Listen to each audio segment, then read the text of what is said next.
Hello, everybody. Welcome back. It's another episode of the Health Wealth podcast. We've got more education, more information, and an interesting chat again today. We are joined by Barry again with me, as always, and we've also got Josh Evans with us. We're going to talk a lot about health and fitness with him, and what his views are on it and how he works with his clients in the space.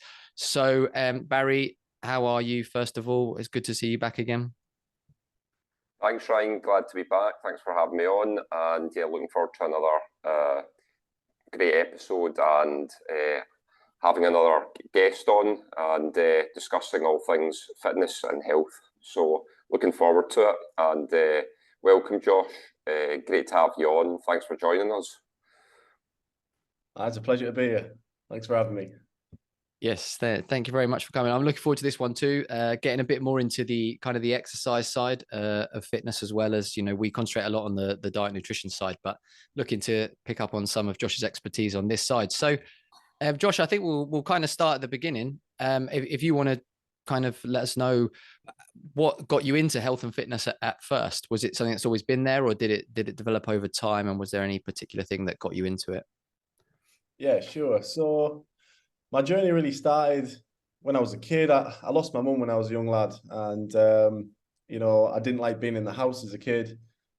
School was never bad, but I always had that mindset where I needed something to just occupy my mind. And there was a point in which I actually found the gym, and I was obviously not young enough. And anyway, I still went, and it just satisfied that craving. It was something that was lost in my life that I could use, that kind of like replaced it. And I was in the gym and out, and I just loved the whole process. And it took me on a huge journey. I literally started seeing results, and I started hearing results from people as well, because everyone around me noticed it, and that gave me a huge boost in confidence as a young kid who had zero confidence, by the way.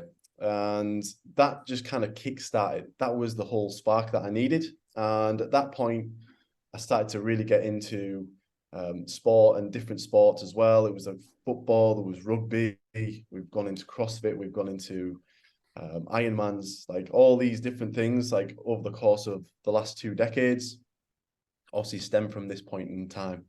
And a lot of learning along the way, a lot of failures. I'm very happy to share as well. And yeah, it's been a huge process, and loved every minute of it. Yeah, that's brilliant. And an important point that you make there at the beginning about the mental health side of it. Exercise is an absolute brilliant treatment for mental health, to keep your mental health strong. And clearly, you found that with your story and your situation, that was something that kept you occupied, and, as you say, built your personal confidence. So I think that's important. I imagine that's something that you might find quite common with your clients that you work with nowadays. Yeah, 100%. Mindset is the bedrock of everything. I actually teach what's called the 4 pillars of fitness, and this is mindset, training, lifestyle, and nutrition. I coach my clients based on those 4 pillars, but mindset is the first pillar. Like, without that, the rest of it doesn't really matter. It can't really work. So yeah, like you just said there, the mind and body are connected. The more you invest in your body, like, the more the mindset like solidifies, it gets stronger, it strengthens. But there does become a point where you can invest too much time into your health, and that can have an adverse effect on your mental health as well. So you've got to be careful. You've got to get the balance right. Yeah. Yeah, that's true. You can become too obsessed with it. So while we touch on that subject, are there any sort of methods you use when you're working with people for finding that balance? Because it is something that people find hard, whether they're not invested enough into fitness, or whether they're investing too much into fitness and not in the other areas. So do you have some methods and some kind of tricks and ways to help people really balance their lives out? Yeah, I mean, you've got to look at everything in terms of time, your commitments to life. So you can't just look. In my past, I just became the athlete, and to do that, every level there's another devil. And what I actually mean by that is there are sacrifices you have to make in order to achieve at a higher level as an athlete. And that means you're taking time out of somewhere else in your life to push yourself higher as an athlete. And that's why I said there that once you go higher, your mental health starts to suffer a bit as well, because you become just alone. Like you have no time for relationships. You have no time for business and making money. It's just all on one thing, and that's the whole point of it. It's about balancing the time you have into your commitments, your pockets that need it. So you need to use your time that you have available to get fit around your relationships and your business. So the methods that we kind of use, or that I use, typically we just look at what your week looks like or your day looks like, and we say, right, well, how much time have you got for your family? How much time do you need to sleep? How much time do you need for work? And then what you've got after that is what we have time to play with. And then we kind of structure you a goal that you're motivated to train for. We get a strategy built in place, and then we start to get the ball rolling. Yeah.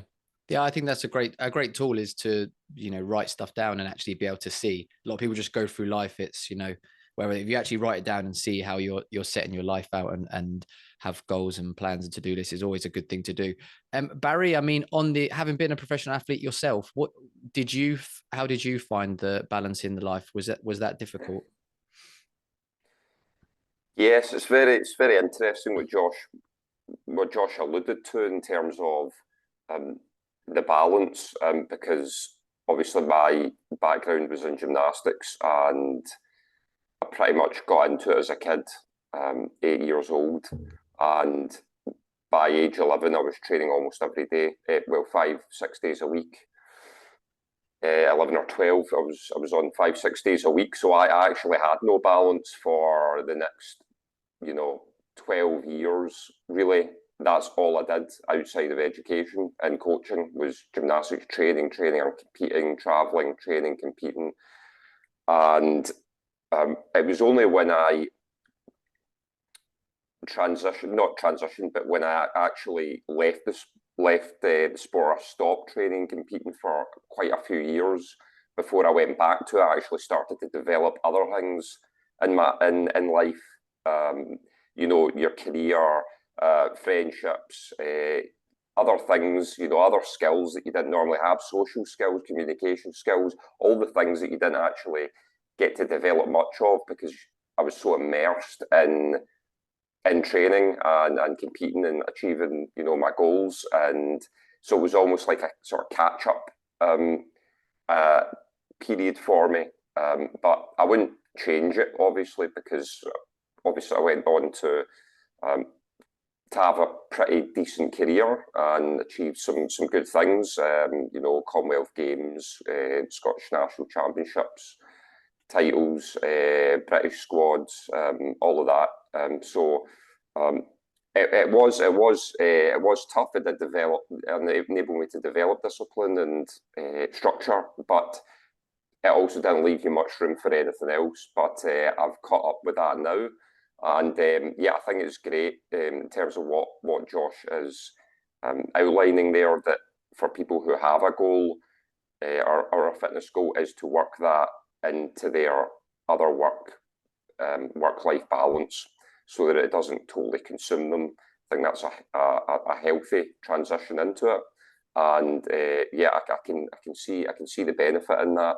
Very much about outlining a strategy and using the time effectively, not getting too immersed into it, not trying to go too far too soon, just be realistic. I can see similarities, and it certainly seems like an effective strategy. So I'm finding that myself, delving into transitioning from gymnastic coaching into calisthenics now, and the journey that I'm going on, that would be an effective strategy to use. Yeah, absolutely. It is all about finding that balance. And, as you said there from your example, there were times where that balance wasn't there for you, and it's about finding it. So Josh, let's jump into, you said about your 4 pillars. So I'm interested to know a bit more about that. So it was, what were they? It was mindset was the first one, and then what was the other 3? Give us a little bit of an overview of what that would look like. Yeah, so I believe that it's balance, and you need balance in all 4 of these pillars in order to achieve success. Normally, when one of these pillars falls down, the rest of it comes down with it. So the mindset obviously is the first. We've just covered that. Then we look into lifestyle. We look into nutrition and your training. So for lifestyle, again, we touched on it there just a bit. I delve into people's life and like where their commitments lie and how we can make sure that getting your health in, because health is a top priority, right? And the people I actually work with are busy professionals, busy people who are very focused in one lane of life, maybe making money, or maybe setting up a business. And it's trying to get them to understand balance and putting the health as a top priority. Put health first, because that can actually help build relationships, help build businesses, because it gives you that stronger mindset, like we just covered. So yes, lifestyle comes into it. So we have to structure your days and your weeks and make it easy for you so you can stick to it and be consistent, because consistency compounds into results. And then we look into obviously nutrition as well.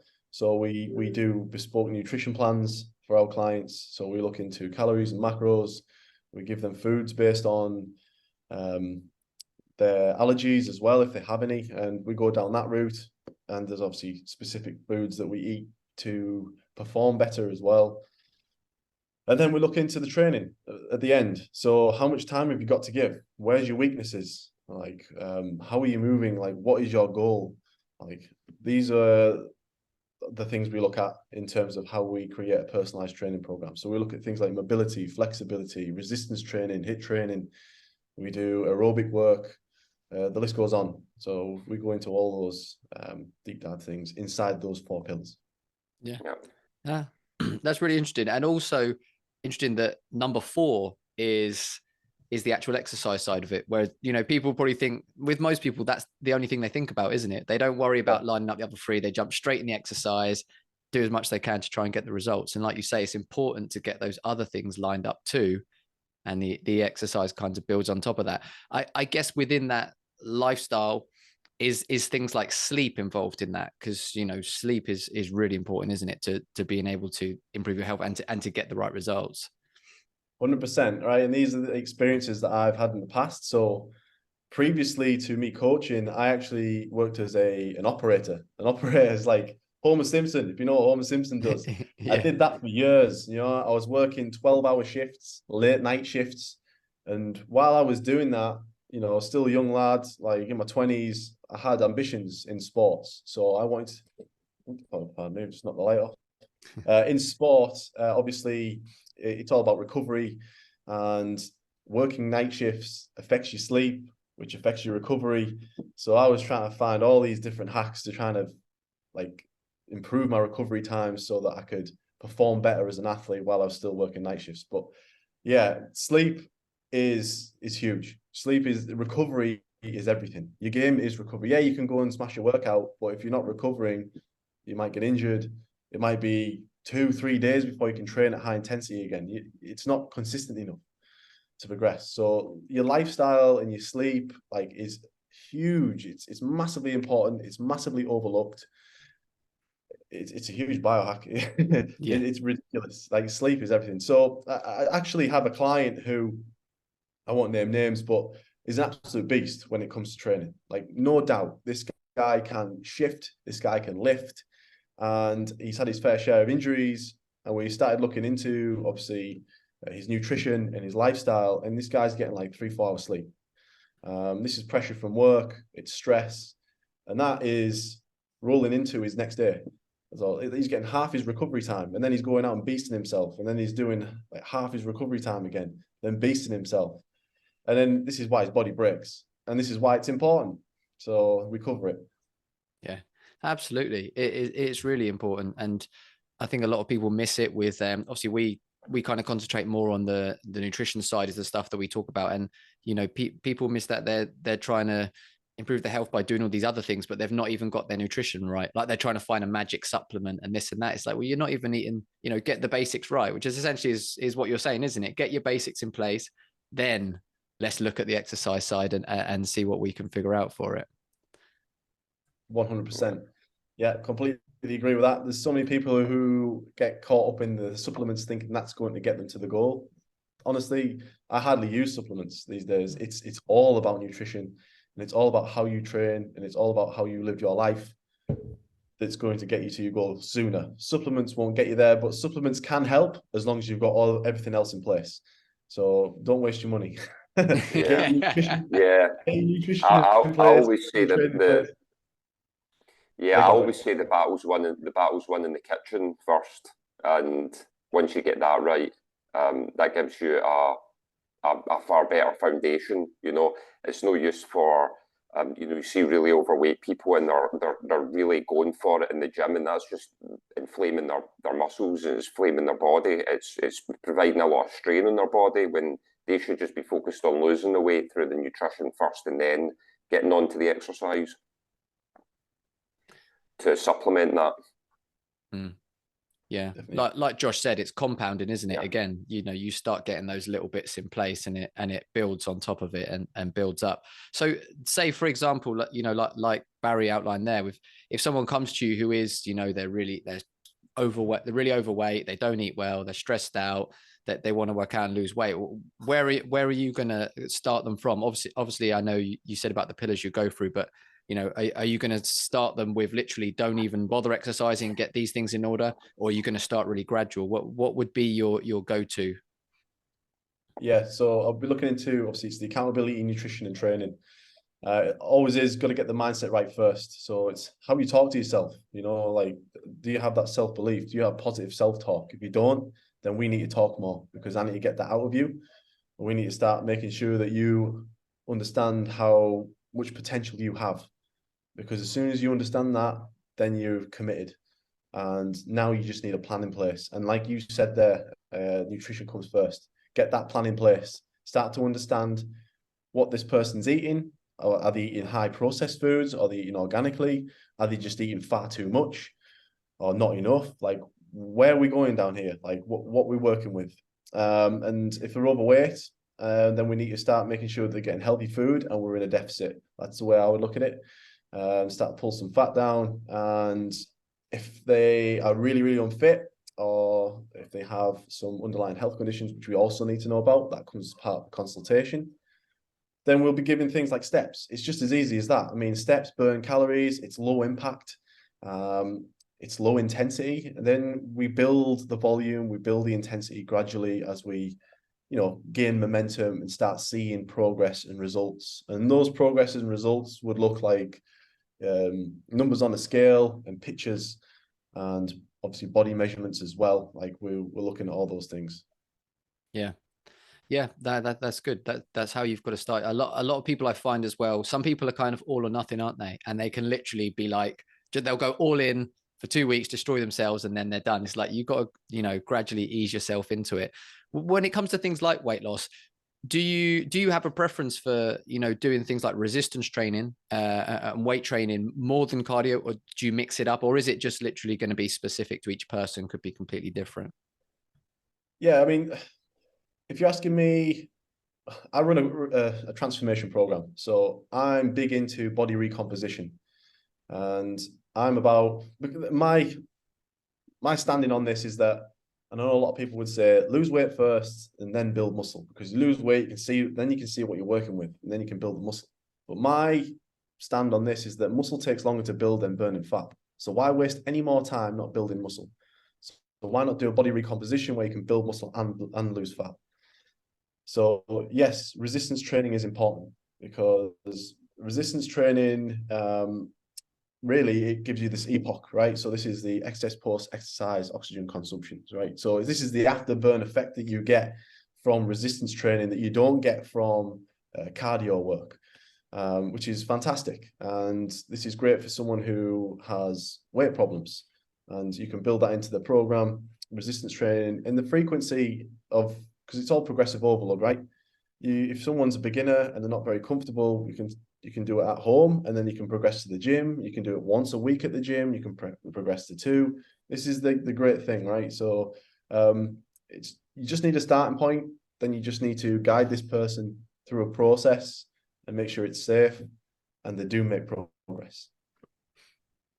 Yeah, that's it. And tracking progress as well, as you've already spoke about, that is a great thing, because it's you know, a positive feedback loop, isn't it? If someone's doing something and they don't know if they're improving or not, it's easy to kind of lose that motivation and that desire. But if you constantly, yeah, okay, that we saw this improvement this week, this improvement this week, then that's great and helps people going. I suppose as a coach, that's probably a big part of your job, isn't it? Tracking those things, keeping them on track and on point and motivated. Yeah, 100%. And this is the thing, right? There's a saying that goes around: in 2 weeks, you'll feel a difference. 4 weeks, you'll see a difference. 8 weeks, you'll hear a difference. So my goal is to take these people who, don't have that positive mindset, get that out of them, get them on track, and then hold them accountable to that 2 week mark where they can feel that difference. And like we just said there, the mind and body are connected. When you start to feel the difference, this is your mind telling you that it's starting to value itself. It's knowing you are valuing yourself and your health. And there's a lot of confidence that comes with that.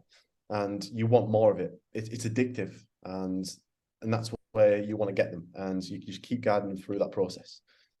Yeah, absolutely. And it is, you even said the word there, addictive, which it is, it gives you, exercising gives you that dopamine hit, which is why it can really help with things like food addiction, where people are getting that dopamine hit from eating sugars and rubbish food. And if they can replace it with exercise, it can really help. And, your brain loves dopamine. It wants dopamine. So as you say, if the more you work out and the more your brain associates working out with a dopamine hit, the more you're going to want to do it, which is obviously then feeds back into a healthier, better you and better mental health too.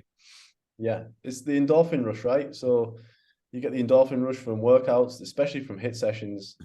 That's why they're so powerful. Not only do you save time, but you get a high intensity workout and you get the endorphin rush and you feel great. It reduces stress.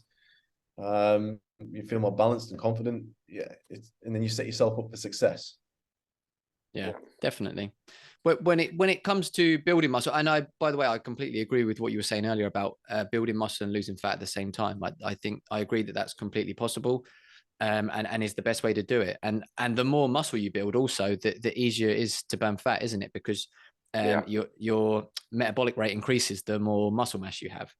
So I completely agree. That's right. When it comes to muscle building, do you have, obviously, again, everyone's different, but what would kind of be your base thing that you would say, like how many times a week do people need to be working out? Maybe would you alternate areas of your body to hit? Could you do it just in a kind of whole body hit session? Is there kind of basic guidelines if you really want to build some muscle that you need to be hitting these certain points? There isn't really one size that fits all. Different training splits. So some people like bro splits and they like to train 5 times a week.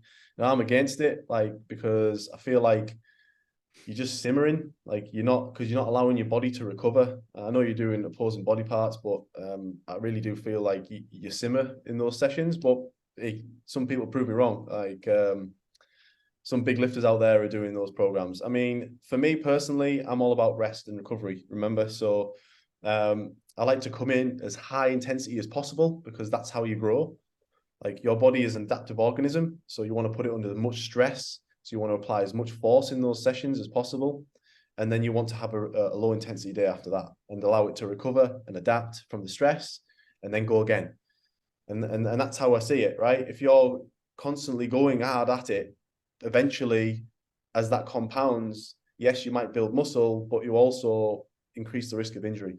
So it's a balancing act. And for building muscle, there's certain techniques that I like to use. And again, it all depends on the client. If someone has lack of gym experience, I like to use time with attention training. This is good because obviously you can reduce the amount of weight you use and you can still get strong from doing it. So increase the tempo. I do that a lot with my compound lifts, and obviously you increase form as a byproduct of that, you can improve it. But if I was to give it to a bodybuilder, I would look into more lower push-pull. Then I would do something like a upper pull and an upper push, something like that, or maybe 3 full body splits. But I would tend to go down the lower, upper pull and upper push, something like that. And I do a lot of hypertrophy, so it's keeping those sessions really short. Sessions don't need to be longer than an hour.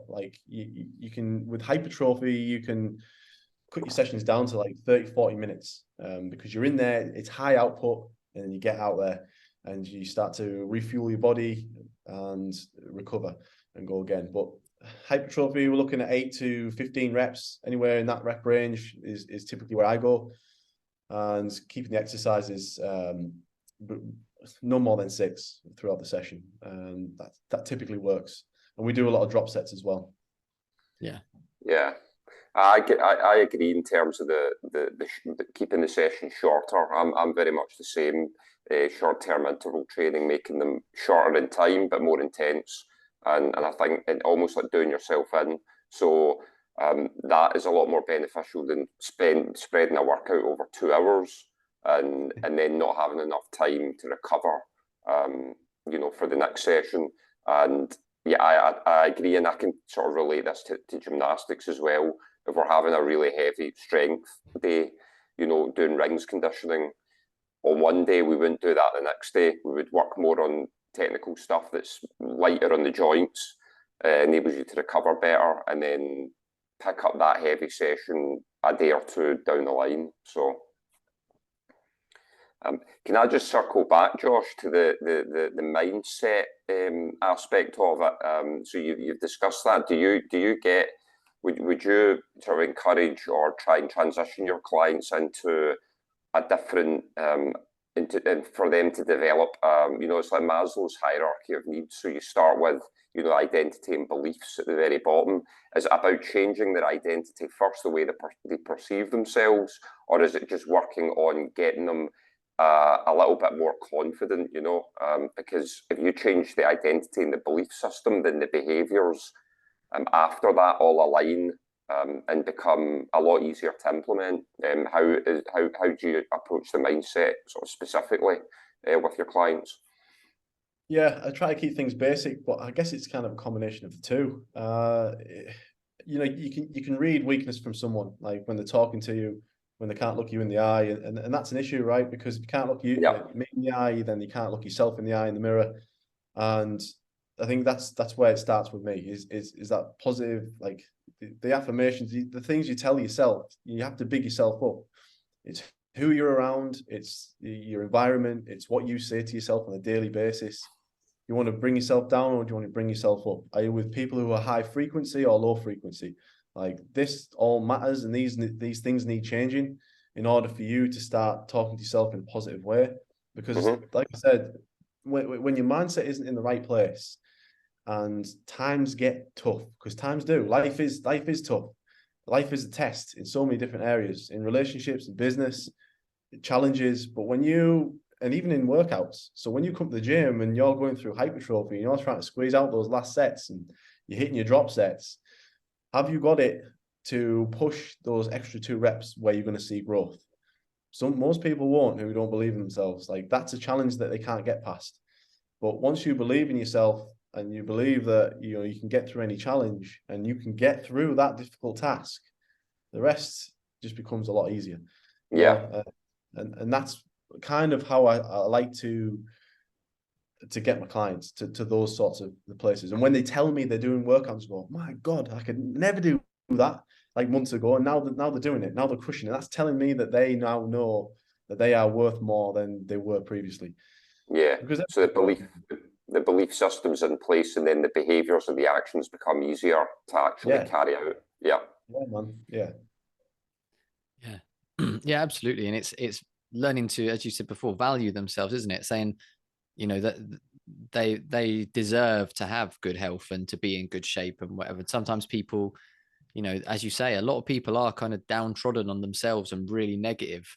Now it's a lot easier, I think, for people, especially nowadays, to really just be negative to themselves and have a negative view. And something happens, they'll always react negatively and be like, oh, that's typical, that's this and that. But as you say, changing that to a positive outlook and to value in yourself and saying, I'm worth spending time investing in my health and fitness so I can feel better.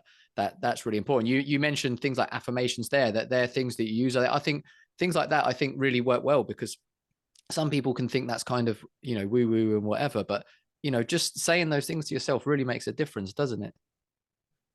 Yeah, massively. And I'll share another experience. So when I was in CrossFit and I was like heavy into CrossFit, and I was obviously chasing that to a standard. You need people around you. So someone takes care of my nutrition, someone takes care of my training program. I even had a mindset coach to kind of be that positive person on my shoulder to tell me, you know, the things I needed to hear and how I could get through challenges and problems. Introduce me to reframing, you know, trying to change how things look, like perceive. It's like all perception, like try and turn a negative into a positive. And again, it all compounds. And yeah, man, like it's so important, so important. Are you ready to kick off the holiday season on a high note? This November, join us for the ultimate 30-day healthy eating challenge. Picture this, a month of delicious, nutritious meals that will not only tantalize your taste buds, but also it's going to transform your health and kickstart your weight loss journey. Here's a secret. Weight loss is 90% about what you eat and only 10% about exercise. Our challenge focuses on making healthy eating easy so you can shed the extra pounds without the extra sweat. Imagine the awe on your friends' faces as they witness your transformation at these holiday gatherings, all thanks to the magic of mindful eating. The 30-day healthy eating challenge is where health meets happiness on your plate. Don't wait for New Year's resolutions. Kickstart your journey now and relish the joy of shedding the extra pounds this festive season. Click the link below and enroll today. Let's make this November a month of transformation, proving that nutrition is the key in your quest for a healthier, lighter you. Are you ready for the challenge? Hashtag 30-day challenge, because the journey to weight loss starts with what's on your plate. Obviously, earlier you said that along your journey you did make some mistakes, you know, along the way, and just were you able to turn them into a positive from obviously a negative situation and use it as a positive to help you to then further yourself? Yeah, I guess that's where I am now. Like my whole journey through health and fitness is that I always thought that I needed to spend more and more time in there, and that just, again, it just took me away from the other fruits of life. You know, relationships broke down. I never had the opportunity to learn new skills, go higher up at work. I just became so docile. I was just like I was like a sloth outside of the gym, and that was just a huge wake-up call for me, because I was like, this can't be right. And not only that, I'm getting older, so I'm not going to be able to keep this up forever. You know, it's great being young and flexing and getting strong and getting fit and doing all these fitness challenges, and you should still do that. I'm not saying don't do it. I'm just saying, for me, I was just throwing so much time into it that was a big mistake and a big failure. And this is why I've gone this whole journey of balance, and what is balance to me, and what is the definition of fitness? Like, do I need to be strong? Do I need to be fit? What do I need? Like, what do I need to be just balanced and happy and fulfilled? And what would you say is your definition of fitness that it's brought you to? Well, you know, like when I got introduced to CrossFit, I thought, this is bang on. This is it. Like I like this definition, and it seems straight. Like you don't need to be the strongest, and you don't need to be the most aerobically fit, but you need to have a good standard and a good mix across the board. Now, what it didn't take into account was, again, the other commitments in life, like relationships and business and stuff like that, and how you make money. Like that's all important too.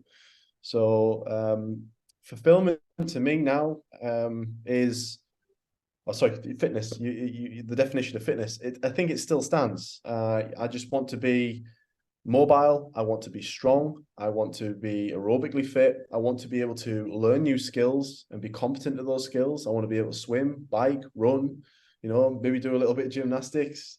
Like it never stops, right? I think CrossFit itself, when I was doing it, is bigger than itself. It just doesn't know it yet. Like you can go way beyond what CrossFit is currently doing to, you know, you can add certain different sports in that they're not doing right now and be good at those things. So yeah, I think it's never ending. It's a never ending process. Yeah. And it's really becoming a better overall athlete, isn't it? Yeah. And being as versatile as possible. And you mentioned, as opposed to just being really, having a really good physique, being toned, having, good muscle mass, but maybe not being mobile or not being aerobically fit. So it's really about finding the balance between everything. I think that's brilliant. And I also like the fact that you mentioned the mobility and the flexibility side, because I think that's quite neglected. And that is a form of fitness and well-being, because mobility, excuse me, mobility and flexibility was something that we obviously specialised in as gymnasts, and something that I'm taking forward with my course. It's a part of it, and because we're moving all the time. So if you're not mobile, you're not comfortable moving, then you can't possibly hope to improve your fitness anyway. So I think that's, it's great that you really see that as a pillar of overall fitness as well. Yeah, I mean, other things as well, like other failures you mentioned there, like you can't outtrain a bad diet. That's something I learned when I was a kid.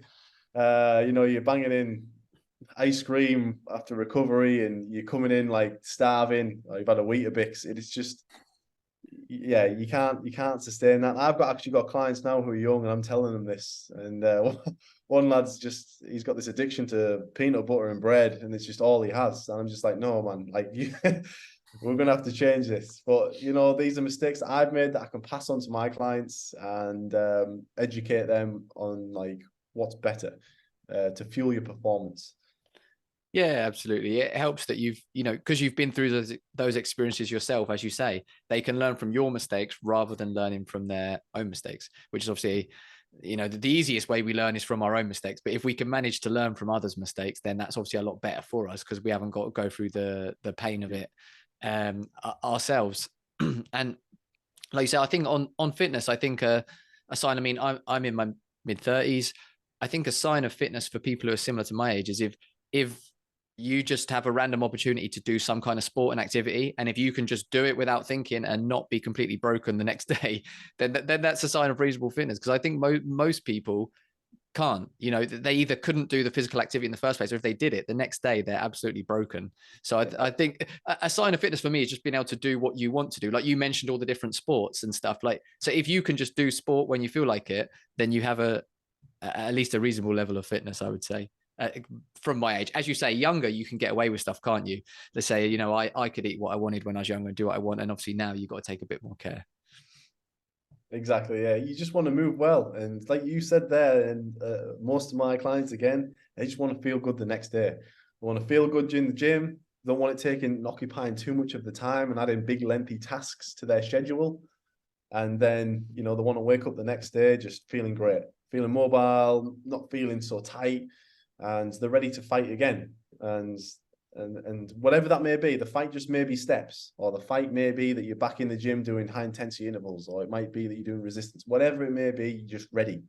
And when you're ready, you feel good. And that's it. It's the feel good factor that people want, and they don't want to feel destroyed. They just want to feel ready.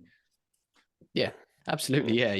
It's okay to feel like you worked out, but not like you couldn't possibly do it again. Like it's finding that balance there again. And it's the benefit of working with a coach like yourself, that within fitness, there's so much stuff out there. People say all these things. There's so many different ways you could approach it and do it. And unfortunately, for a lot of people, they go in with really good intentions, but they just try and do the wrong things, or they try and do too much too soon, and they end up injured and they end up demotivated, and it doesn't work out. So it's great to have someone who can guide you through. It makes a huge difference. Sometimes people might think, oh, what are they going to tell me that I wouldn't know? But there's tons of stuff. I imagine with a lot of clients, obviously, I mean, you start with the mindset anyway and trying to get them set on the right path. But, I imagine it could be quite a struggle with some clients trying to get them in that right place. And I guess with some people, is it a struggle to make them not do too much at first? Yeah, that can be a struggle. You get the beginner gains, right? So when people start, this is the whole thing that happens. They start a process, they see the results, they get the addiction. It's like more. And you're just like, no, recover. And they're just like, no, I can do it. I can do more. But on the face of it, you might feel great, but your nervous system is absolutely beat. And this is the experience you get from a coach. They understand energy systems, they understand your energy, and that's why you have a template in place, and that's why you should stick to it, because progress is non-linear, right? You might see it like go like this, but really when you zoom in, there's where the things that get in the way, right? Just life gets in the way. So yeah, it's they do get the big eyes when it comes to it. It's the beginner gains, they get the addiction, and then they get the injury, they overtrain, and they go, oh, what's happened? What's happened? He said, did you listen to the program? Well, no, I was feeling great. Well, there you go. Like, and this is why people always go back to what you said. Like, they lose motivation, and then they're back to square one, old bad habits, and it's the same with fad diets as well. Why people do that. Yeah, exactly. Yeah. People are more likely, I think, to overtrain at the beginning than undertrain, aren't they? And a story on that, I was going to say a great story, but it's not really great because it's a really sad story. But a story on that, I remember I got told when I was years ago when I was younger, I think I was doing an FA coaching badge and they were doing a first aid course. And he was talking about, he was a trainer and he worked with the guy was like 70, out of shape, hadn't done anything in years. He wanted to get healthy. So he said, we'll start with swimming. They went down the pool. The guy did like 4 lengths and he said, that'll do. Like, get out, we're done. And the guy was like, no, I'm feeling great. I want to keep going. And he said, well, we don't want to overdo it. He said, look, if you want to carry on a bit, you can, but don't overdo it. The guy carried on swimming lengths, gave himself a heart attack and died. It's like, it's so easy to overdo it. And he felt great at first, like you say, but you've got to know your limits, and someone with expertise and a coach is much more likely to know what your actual limits are to begin with, and to really be careful with it and to do it properly. Yeah, you can read it out of a textbook, but really it all comes down to experience.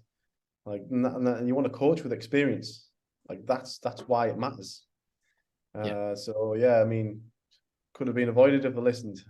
Yeah, exactly. That's something. I was a coach with experience and who's taken their own advice. It always makes me laugh when you go down to local gyms and they've got personal trainers who are just overweight and out of shape. I'm like, how are you going to be listening to these people to improve your health when they're not in shape themselves? I think you have to set the example, don't you? Yeah, there's what's the saying? Never trust the fat PT or never trust the skinny chef. That's it. That is it. It's true, isn't it? Like, come on, you can't. If they're not taking their own advice, it can't be that good. So the fact you've got the experience, you're in shape, and you can say, look, I followed my advice. This is how I look. You want to be in better shape, take the advice. So it's good to be able to do that. Lead by example. Yeah, 100%. Exactly, and it gives them like kind of a visible, not necessarily a target they have to look exactly like you, but it can be like, look, this is what happens if you follow the advice. You end up like this. Which people just want to know that stuff works, don't they? They don't need to know all the ins and outs. They just want to know that it works, and you can say, look, it works. This shows that it works, so let's do it. Of course, like you are the first receipt. So people will look at that and think, well, yeah, like this guy knows what he's doing. He's obviously following his own methodologies. He's got experience. He knows what he's doing. Well, like you said there, I always say you're setting the ceiling. People say you're setting the bar high, but someone's got to be the ceiling, and everyone else has got to rise up to the ceiling, and that's what it's there for, right? So I work hard, and I work hard to help other people too, because I want people to come up to the ceiling, and that's just what I love doing as a coach. But one key quality is just to touch on the last bit, was that I always look for someone who is coachable. Be coachable. Like, that's the first thing. If you can be coachable, then you are going to see results, and you're going to sustain results as well. That's the key part. If you are coachable. Yeah, I agree. It's finding those people, isn't it, that you can't help someone that's not ready to be helped, isn't it? And I find if I'm speaking to someone that knows more than me about a certain subject, is an expert in a certain subject like yourself, then I listen to that person. I'm going to take on board what they say. And there's a lot of times I've tried to help people in terms of diet and nutrition, and I've reached out to people to try and help them. And if they're not in a position where they're ready to be helped, it's impossible. You're wasting your time. Yeah, completely. And I've found that, and I can relate to that in terms of the gymnastic coaching gymnasts, many different personalities, and some were, a few of the most talented, technically gifted ones were actually the most uncoachable ones, and you could not, you just could not get them to focus, and for various reasons, outside distractions, things like that they're bringing in, and you got a set amount of time to work with them, and they're just not coachable, despite how technically gifted they are. And you actually find ones that aren't as talented, but have got the right mindset and who are very coachable and just do everything that you set out for them, and they're just a lot easier to work with. So it's really about trying to almost like, do you feel that you need to maybe adapt your approach depending on the personality, Josh, of the client? No, like I always give people a chance and a shot. Yeah. Talent was, what's the saying? Hard work beats talent when talent doesn't work hard. Yeah. I don't look for people with talent. Like, and obviously, talent doesn't really come to me because that's not the job I'm Yeah. in. But but I just want to know that people are going to work hard. That's the mentality. Work hard, they're going to beat anyone out there who's got talent, right? So you might see all these people on social media who've got good genetics and talent, but it doesn't matter as long as you've got a good, strong work ethic and grit. That's what I want to see, and you're coachable. Coachable. What's that saying? You're going to come up. Yeah, absolutely. That's it. It's having, as you say, being willing to work hard and having that discipline, then that's going to take you the majority of the way there, isn't it? And especially if you're listening to a coach who's got the insights, then that's going to speed you along your way a lot faster. So you spoke earlier, obviously, about trying to have shorter workouts and pack them in, which I agree with too, is much better. And obviously you're working with people who are busy, so that's perfect for them. And when it comes to yourself, what does your workout routine look like on say a normal week? And how often are you in the gym? Are you specifically talking about my workout plan? Yeah, as in for you, yeah. So like, again, I always set challenges. I have to set a challenge or a goal or a task. It's something that keeps me motivated. And then the next thing is that I voice it out to people. I always say, tell everyone what the challenge or the goal is, because it kind of like, it's almost like you're signing a document. It's like an unwritten signature. It's a commitment.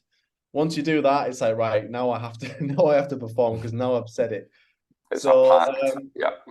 Yeah, it's exactly it, man. And that excites me, right? That gives me the kick up the arse to go for it. And I start training hard. So my last one was obviously I followed the 13-week transformation. Loved every minute of it. Some of my clients got involved as well, and they absolutely crushed it. And that was just so good. The energy was high. We're feeding off each other, and everyone did fantastic. Now that's done. I've set a new challenge, and I'm actually getting into Muay Thai a bit more. So I still hit the gym. I do a lot of resistance, and I do that Monday, Wednesdays, and Fridays. And then I do Muay Thai 2 times a week, and I have like 2 active rest days in there as well. So typically a whole week, resistance Monday, Tuesday will be Muay Thai, resistance Wednesday, active recovery. Friday would be the gym, so for more resistance, and then I would be Muay Thai on Saturday, and it would be active recovery Sunday. That's typically what my week looks like at the minute. So learning new skills, and obviously in the gym, I like to do body recomposition. So what does that look like? Supersets. I do a lot of supersets because you're doing antagonistic pairs. You can save time. You've got a short rest period. The metabolic effect is a lot higher as well. Like I just like the feeling of it, and I enjoy doing that. And I just get good results from it. So that's what I do. Yeah. It's good to have a goal, to always have something you're aiming for to help motivate you. That's a great way to do it. And obviously you said that, you got your clients on board with the 13-week thing, and we're just through November, we're doing a 30-day healthy eating challenge for people. And I think getting people together and having a goal is a great way to keep people motivated. And when it comes to you're talking about sets there and stuff, I've heard some people talking about that that going to failure on each set is the best, like having something that you can do, say 6 to 12 reps on, and going to failure on each one, for some people say is the best way to build muscle. I don't know if you have views on that, what you like to use. Do you like to use a certain amount of reps, or how do you like to do it? it's like that mind-body connection. I just need to know that I'm going somewhere close to failure, because again, it's about breaking down the muscle fibers so they can rebuild. So again, this is why nutrition plays a huge part, because you've got to fuel your muscles for the session to be able to do that. You've got to have the mindset to push yourself to do that and push yourself to failure. I do believe that to failure or close to failure is where you want to be for growth. And again, your body's an adaptive organism, right? It's going to adapt to the stress that you put on it. If you're not stressing your body out in the gym, then you're not growing. Mm-hmm. Yeah, that is true. The supersetting aspect of it's interesting. I use that within calisthenics, and I use that within a specific muscle group. So if it's supersetting for your abs, it's 2 exercises compounding and doing going from one to the other with as little rest as possible. So you're just overloading that muscle group. So I find that quite interesting. And that's really how it grows. 100%. Yeah, I follow the same strategy. Supersets are brilliant. They're efficient. Yeah, like you said. Yeah, really good. Awesome. I remember also hearing, I can't remember, it was on one of the podcasts I was listening to with a guy who was a decathlete in America, and he was, I think for whatever he was doing, he changed up the way he was eating, and he was finding he was putting on too much muscle size.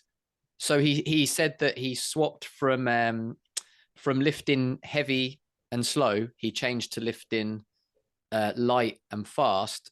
And he said that it helped improve his strength, but didn't build the muscle size. I don't know if you've heard anything of that, or whether you think that is how it works with that. Or sorry, you repeat that again. So he changed. He felt he was getting too because obviously with decathlete you've got lots of things to do, and he was getting too bulky. It wasn't good for him, but he wanted to keep his strength, so he switched from lifting slow and heavy to lifting like light and fast. So lots of movement, and apparently he said that helped his strength stay up, but not make his muscles bigger.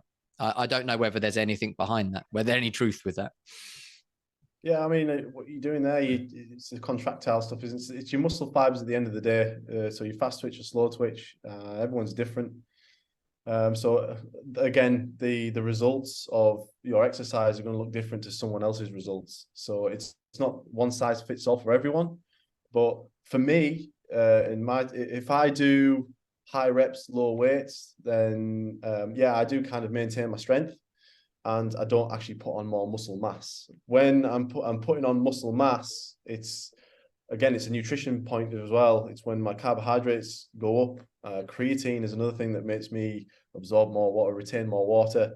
So again, I look bigger, and the way I train and get bigger, again, for me, is that sweet spot of 8 to 15 reps. That kind of gets me big. But outside of that, if you're looking to reduce the weight and increase the reps and the volume, how would that look? It's all dependent on the person. But it's something that I don't train in.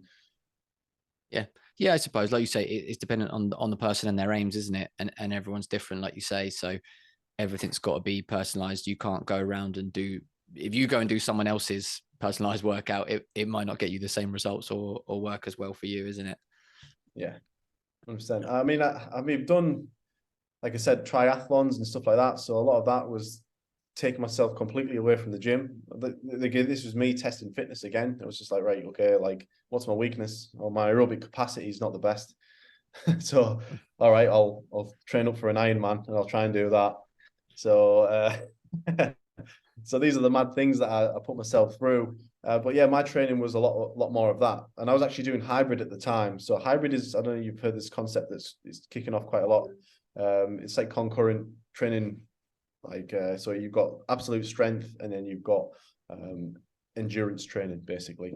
So it's like opposite ends of the spectrum, and you're trying to do the two, and you're trying to be as strong as you possibly can while, running on cycling mad distances. So I went for that, and so I was still doing the strength stuff, and I actually got stronger, like, because I was doing a specific strength bias. So my sets and reps changed. And I split those sessions just 2 a week, and the rest of it was just training for the Ironman. So I was on the bike for like 4 or 5 hours, I'd be, swimming for an hour and a half, and then I'd be running as well, like half marathons. And my strength and my size went down. Like my size went down, but my strength didn't. So that's just another piece of learning that I did, or experience. Yeah, that's really interesting with that. And how was the Ironman for you? It wasn't a success. So what I did was I did a half, and then I went to the full. I actually did a strength test first. So I did the CrossFit total at like 3 a.m. So I did max back squat, max deadlift, max overhead press, and then I got my wetsuit on and went to the start line and did the Ironman. But I had issues with my back. So apparently lifting heavy at 3 o'clock in the morning isn't a great idea. Then going into an Ironman. But yeah, it's something that I want to have another stab at again. So it's something that I need to tick off. But there's huge amounts of learning that came out of that. And that's what I wanted to do because no one else was doing it. And I wanted to be one of the first. And I wanted to kind of understand how my body felt going through that sort of challenge and those pains, and how I could prepare better nutritionally, how I could prepare with my lifestyle, and where I could take time out of to make myself better at this. You're just pinching percentages from everywhere to try and be the best I possibly can. Yeah, that's what it's all about. Constantly learning, constantly bettering yourself, improving, doing challenges, and that's the only way that you'll get better. No one is perfect in any certain thing, and you just got to keep learning. There's always new stuff there to learn and to improve, isn't it? I try and have the same mindset, be open to new things, and just try and keep improving. I think that's the way we've got to do everything, whether it's as coaches or as just clients or general people. We should always be trying to improve ourselves, shouldn't we, in any way we can. 100%. And my learning from that was that next time I do an Ironman, don't choose one that's hilly. The bike was literally, the bike course was almost 10,000 feet of elevation gain. And oh man, it was, so Super Sapiens is in Bolton in England. So in the UK, it was just like ridiculous, mate. I constantly felt like I was cycling uphill because I was. Yeah. Waiting for the downhill part. Yeah, that was it. Yeah, that's the learning. What I need is a downhill Ironman. That's what I need. Well, fair play for doing it because most people wouldn't even attempt that. Yeah. I mean, I've done a marathon myself years back, which was okay. It was a good achievement to do. I think I could do a lot better if I redid it because I know a lot more now. But an Ironman might be out of my list because I'm a very poor swimmer. That's so I might struggle with that. Running and cycling I might be able to do, but maybe not the swimming. Balance, remember, work your weaknesses. Yeah, that's it. I better get down the pool and start improving. Awesome. Well, go on, Barry, jump in. Well, it was just just thought just on the running aspect, just one quick point I was interested in hearing Josh. Do you incorporate any sort of sprinting into your training or into any clients of yours? Because I do some a weekly hill sprint, and I find that really beneficial.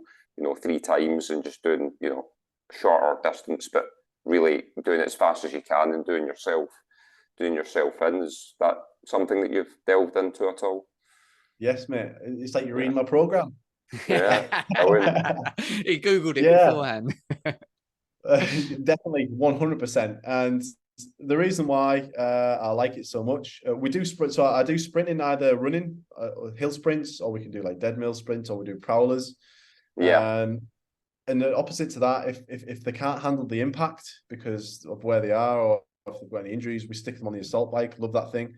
And yeah, sprint work. Like we're doing like sprints, we're doing 10 seconds hard effort, 50 seconds rest, and we're doing multiple intervals, and we're building that volume up over time. Fantastic for weight loss. Yeah, that's brilliant. Yeah. I'm really probably one of the best. Yeah. I prefer to do that than running. That's just my thing personally, but I found that the more I've done it, really beneficial and helps increase your explosiveness and your athleticism as well. Yeah, man. And it's time, don't forget. So, I mean, like Rise just said there, it's in a marathon. Like, not many people can do a marathon because it's the time expense. They don't have that time to put in, right? So give them something where they're going to burn just as many calories in a short amount of time. Well, you're going to have to put the effort in and go ham on this bike, or you go on this this treadmill, or get on this hill and just sprint. It's only going to take you 10 minutes. It's like 10 minutes. Yeah. Great for busy professional. So yeah, it's a game changer. Like, why wouldn't you? Yeah, perfect. And like I said, like you said there, I think especially for weight loss and things like that, sprinting, just a little bit of sprinting is going to be better than doing, running slowly, jogging for like an hour's time anyway. So as you said, why not pack it into a smaller amount of time? And I think I don't know if you've heard of Dr. Sean O'Mara in America. He's big on like visceral fat, and in the best way to get rid of that, he says it is with using sprinting. As well. So yeah, I think it's definitely beneficial if you're going to be doing cardio that you do it as sprinting. Definitely. Yeah. Well, Josh, I appreciate your time. I don't want to take up too much of your time on a weekend. We really appreciate you coming on and giving some of your insights. As I say, I'm always looking to, from a selfish perspective, whenever we get guests on, I'm always looking to learn stuff for myself as well as hoping in the listeners learn. So, thank you very much for coming on, and hopefully you've enjoyed yourself as well. Absolutely loved it. It's been a pleasure, and all the best to everyone. And I'm looking forward to tuning into some of your other episodes. Awesome. And also just give us a quick shout out of where people can find you as well. We'll put your links in the description, but just let people know if they want to look you up and if they want to work with you, how do they find you? Yeah, brilliant. Yeah, so I'm pretty active on Instagram. So you can find me @josh_evans_training, or I have my own website and it's evansperformancecoaching.com. Awesome. We'll get that all in the description for people. I encourage anyone who's interested to look up Josh and have a look at what he's doing, see if it works for you. Yeah, great Instagram. Had a look myself. Really good stuff there. Yeah. Awesome. That's all right. Thank you again for being here. Thank you again, Barry, as well, for being here. Yeah, always a pleasure, Ryan. And thanks for coming on, Josh. Great episode. And really enjoyed the listen and the conversation. Really valuable stuff there. And hope to see you on again at some point. Oh, I'd love it. I'd love to. Yeah, absolutely. You'd be welcome back. As I say, there's a lot more we could have carried on speaking about, but I don't want to take up everyone's day. So, all right. Thank you very much for coming on. We will see everyone again next week, and let's get optimal together. Hey guys, thank you so much for tuning into the show. I really hope that you enjoyed it. If you have any questions or topics you'd like us to cover on the podcast, or you'd like to appear on it, then please contact us at hwpoduk@gmail.com, on our website, which is healthwealthuk.com, or on any of our social medias, which are at hwpoduk. Please make sure you like, subscribe, share it with all your friends and family, and we will see you next week.